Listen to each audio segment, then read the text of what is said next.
Irmãos, somos gratos ao Senhor porque podemos nos reunir para focarmos alguns assuntos que temos considerado já desde alguns anos, especialmente alguns anos para cá, como sendo realmente o alicerce, o fundamento, a essência daquilo que temos entendido o Senhor deseja trabalhar nas suas igrejas, para o resgate do seu testemunho, especialmente nesses dias do fim. Temos tido um encargo da parte do Senhor com relação à ministração da Palavra de Deus em torno desses chamados alicerces da casa de Deus. Se você reparou no seu programazinho da conferência, nós demos inclusive esse título a essa conferência, os alicerces da casa de Deus. E nós temos entendido, irmãos, que nós temos, de muitas maneiras, sofrido, como povo de Deus em geral, uma intensa, urgente, premente necessidade de estarmos retornando às Escrituras Sagradas. E especialmente retornando ao que é fundamental, ao que é essencial. Eu tenho dito aos irmãos que até mesmo o inimigo de Deus, o diabo, sim, ele é capaz de brincar de roda conosco, dançar conosco, enquanto nós estivermos gravitando, girando em torno do que não é essencial nas Escrituras. Eu não sei quanto aos irmãos, mas creio que até mesmo na nossa vida natural, chega um tempo em que nós queremos tocar a essência das coisas. Nós não queremos mais perder tempo. O nosso senso de urgência, até naturalmente falando, nos leva a isso. E muito mais espiritualmente falando. Nós não temos tempo para ficarmos gravitando em torno daquilo que realmente não é focal, não é essencial. Os irmãos lembram do autor de Hebreus, no capítulo 8 da sua epístola, quando ele vai escrevendo aquela tão preciosa epístola, tão rica no lançar luz na glória da pessoa e obra de Cristo. Ele vai descortinando a partir do capítulo 1, o falar de Deus no Filho. No capítulo 2, retenhamos as verdades ouvidas para que delas jamais nos desviemos. No capítulo 3, ele continua exortando os irmãos que participam da vocação celestial para considerarem, ele usa uma palavra interessante, retirada da astronomia. Hebreus capítulo 3, verso 1, ele diz: considerai, lançai o vosso foco, coloca o teu telescópio, a tua luneta e fixa. Essa palavra é tirada desse contexto astronômico. Você colocar um telescópio para observar um astro durante um longo tempo, de forma fixa. Considerai. De onde vem a nossa palavrinha sideral, né? Espaço sideral. Considerar significa você observar fixamente, focadamente. E o autor de Hebreus diz assim: considerai atentamente o apóstolo e sumo sacerdote da nossa confissão, Jesus. E aquela epístola vai prosseguindo de tantas maneiras, tão focada na pessoa e obra do Senhor. E no capítulo 8 dessa epístola, o autor de Hebreus diz assim: ora, o essencial, você já reparou naquela palavrinha ali? O essencial das coisas que temos dito é: possuímos um tal sumo sacerdote, que se assentou à destra de Deus, né? Como ministro do santuário, do verdadeiro tabernáculo. Essa urgência, essa necessidade focal, essa questão da essência, irmão, ela ocupa o coração do Espírito Santo. E por isso ela ocupou o coração dos escritores sagrados, que foram, como diz Pedro, movidos e impulsionados pelo Espírito Santo, para então escreverem as Escrituras. Nós, como povo de Deus, na hora em que vivemos, temos uma urgência, uma necessidade de estarmos retornando ao que é essencial. E nessa oração do testemunho do Senhor, não há nada mais central do que isso, não há nada mais fundamental do que a restauração da visão da pessoa gloriosa e da obra gloriosa do Senhor e Salvador na cruz do Calvário. Então, o primeiro elemento que é restaurado nesse retorno, segundo Esdras capítulo 3, é o altar. Porque o altar no Velho Testamento sempre é um tipo da cruz no Novo Testamento. Não é assim? Sempre. Então o altar é firmado sobre as suas bases, como diz o capítulo 3. E imediatamente depois, a partir do verso 8, onde nós começamos a ler, Esdras 3:8, você vai ver que a partir do altar, alicerces são lançados. Espiritualmente falando, essa analogia é muito rica. Porque a casa de Deus, ela só pode ter verdadeiros fundamentos escriturísticos, bíblicos, quando nós estivermos sendo agraciados pelo ministério do Espírito Santo, lançando luz sobre as glórias da pessoa e obra do Senhor Jesus. Esse é o ministério do Espírito Santo. Ele me glorificará, porque há de receber do que é meu, e vou-lo há de anunciar. Esse é o ministério do Espírito Santo. E depois que o altar foi firmado sobre as suas bases, na linguagem do Novo Testamento, isso significa restauração da visão da pessoa e obra do Senhor Jesus. A partir daí, os irmãos veem que o próximo passo, em Esdras 3, lançamento dos alicerces da casa de Deus. Você não acha que isso é sugestivo? Você acha que isso é ocasional? Você acha que é circunstancial? Irmão, nenhum povo com o mínimo de sensatez de uma liderança militar, como era o caso ali daquele povo que foi liderado por Zorobabel, por Josué, não é? Com o mínimo de bom senso, faria o que esse povo fez. Você não acha? Voltaria para Jerusalém, para uma cidade queimada, destruída, as portas queimadas a fogo, exposta às feras, e em vez de se preocupar em edificar os muros primeiro, para se proteger das feras, dos inimigos, não é assim?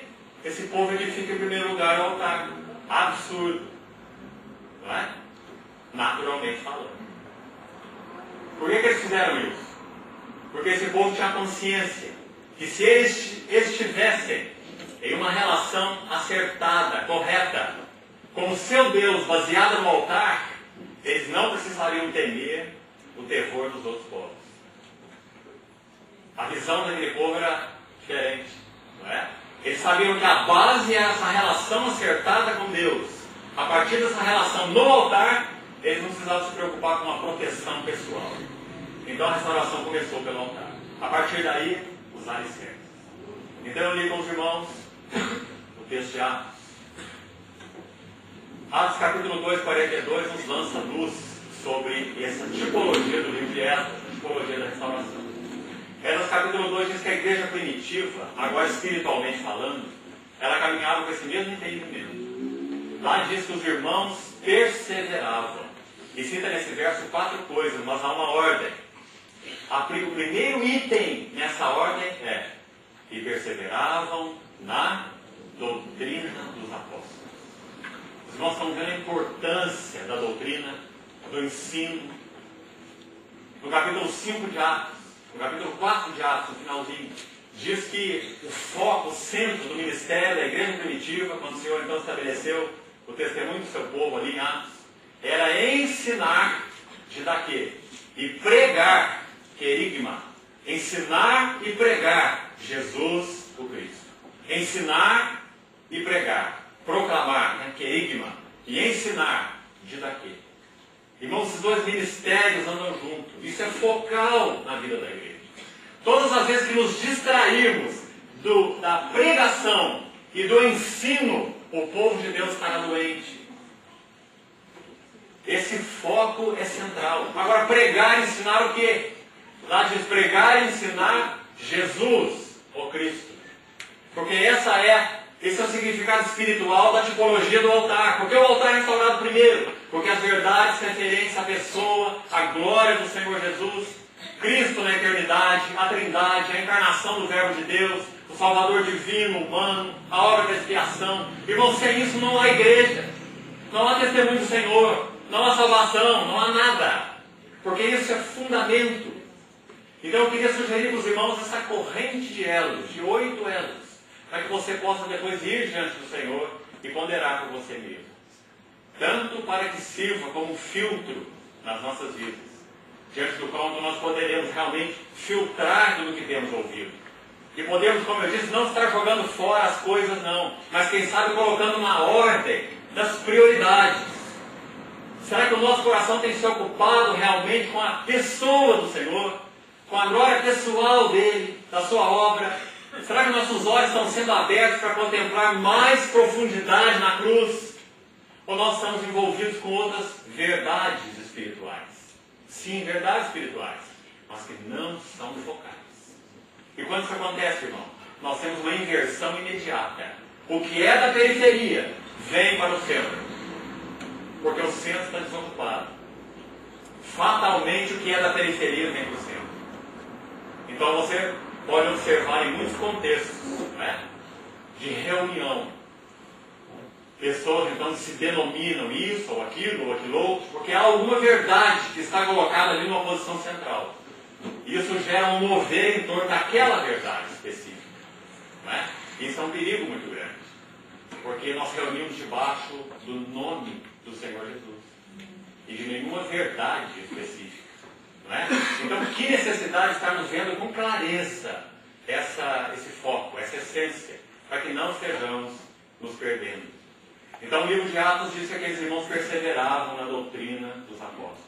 E o texto de Efésios que eu li no início diz que a igreja, nós, família de Deus, cidadãos do santo, estamos edificados sobre o quê? O fundamento dos apóstolos e profetas. Essa palavra vem ali no contexto do livro de Atos, ela diz respeito aos apóstolos do Novo Testamento e aos profetas do Velho Testamento. Como que colocando juntos os dois. Tudo que os profetas do Velho Testamento pré-anunciaram tem a ver com esse Cristo, com esse Messias, com essa pessoa. E tudo que os apóstolos do Velho Testamento, Novo Testamento pregaram e ensinaram tem a ver com o mesmo Cristo. Qual a diferença? Os profetas do Velho Testamento olhavam como que uma luneta para frente. Aquele que viria. E os apóstolos do Novo Testamento olhavam com a luneta para trás. Aquele que já veio. Mesmo foco. Tanto os profetas do Velho Testamento quanto os apóstolos do Novo Testamento têm o mesmo foco. Então, irmão, nós precisamos considerar essa corrente. 8 elos. Eu queria hoje passar por todos eles. Se o Senhor nos guiar assim, se realmente confirmar esse encargo, nós pudermos, em oração, discernir que essa tem sido a vontade do Senhor, e Ele nos der tempo e condições para isso, nós pretendemos nos outros anos seguirmos essa corrente elo a elo.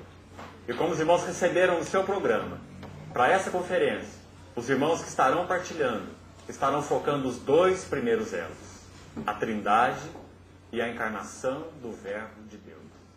E nós esperamos, pela graça do Senhor, procurar compreender um pouco mais da beleza, da profundidade, da vitalidade, do significado espiritual dessas grandes verdades, que realmente são alicerces. Agora, ainda antes de colocar para os irmãos essa corrente toda, de uma forma panorâmica, eu gostaria que nós fôssemos a alguns textos mais do Novo Testamento, para nós observarmos o entendimento de alguns irmãos com relação a esse depósito. O entendimento que eles tinham que realmente o Senhor tinha confiado algo pelo Espírito à igreja, que era uma riqueza espiritual, que era algo para ser guardado, era algo para ser preservado a todo custo, era algo, irmãos, para ser transmitido, era algo pelo qual se devia batalhar, era algo do qual não se devia, em hipótese alguma, abrir mão.